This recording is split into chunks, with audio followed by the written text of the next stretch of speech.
Hey guys, welcome to another episode of Drawception Geographic. Today we're going to be tackling the actual gameplay of the site, so buckle up, because this one has to be the most action-packed episode yet. But, I mean, there's only been two. Anyways, keep in mind, we're going to be going in chronological order, so, like, you know, if you want to see something newer, it's going to be at the end of the video. Also, some of the changes don't have an exact date to them, just a general area of when they are implemented, so, like, just keep all that in mind. So, let's go. As we discussed earlier, Drawception was created as a beta on March 25th, 2012, and was an instant hit. The site originally featured some very basic drawing tools, however, even more basic than we know today.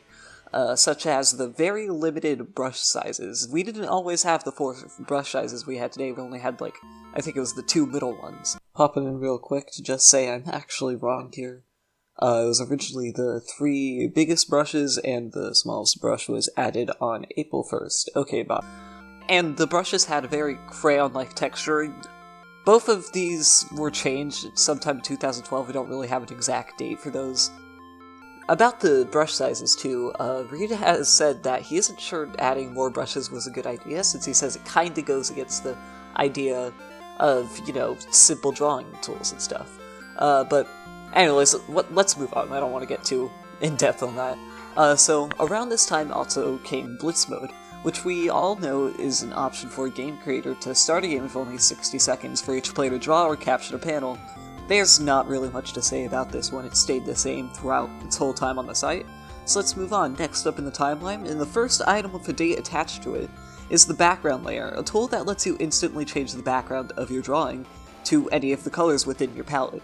This came in October of 2012 and has since been widely used as either a time saver or a tool used to sketch your drawings before you draw the line art, which you can do by changing the background of your drawing to a random color, drawing an outline, drawing the line art, then changing the background color to the color of your sketch. Then, on October 16th, Vet Mode was created. Vet Mode allowed players to create games with only users above a certain level cap. It could be purchased for 9 coins, if I'm not mistaken, and used as a consumable item for your games. Later on, Vet Mode's price was changed to naturally change based on how many Vet games were in play. Obviously, at this time was also the additions of levels, which worked in a fairly straightforward way. If you liked a user's panels, they got XP, and when they got enough XP, they leveled up. The amount of XP needed to level up increased every time you leveled up, until you needed seemingly unrealistic amounts of XP. Here is the chart showing the leveling curve. As shown by the chart, you would also gain coins every time you leveled up, which could in turn be used in the store. Next update came November 3rd, 2012, with Draw First games. Draw First games are games that let you start off with your own drawing, and can be bought with coins unless you're a supporter, in which case they're free. Totally worth it, by the way, you guys should all get supported. For a nice 2-for-1 deal, we got another update on the 15th of November, with Not Safe for Work games being added. Participating in these games could be toggled in the settings and allow all Not Safe for Work content that wouldn't be allowed in normal games. In May 2012, 15-player games were added. Once again, another game create feature, 50-player games are free and let the player create, 15-player games, rather than the normal 12. Then came themes, most of which were added in 2014. Themes were consumable items you could add into the game create screen, which gave the whole game the same, or in case of random palettes.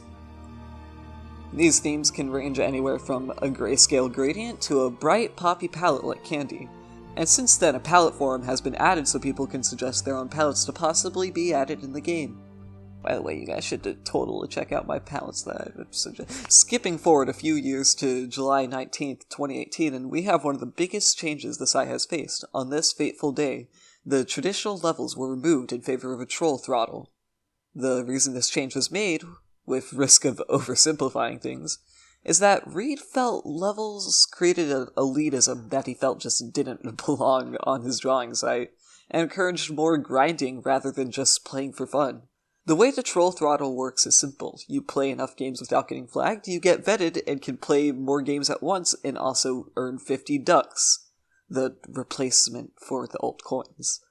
Also, anyone telling you that vet mode is gone is wrong. Vet mode is actually free now, and any game you make is automatically a vet game, with the Drawception bot creating non-vet games, so basically anyone who says that is a big... Finally, the last change came on the 22nd of September of this year, the 2018, for, you special people.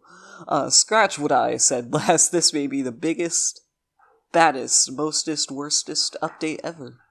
Basically what it is just that PIOs are now discouraged. You should just make an art adventure thread. Why not?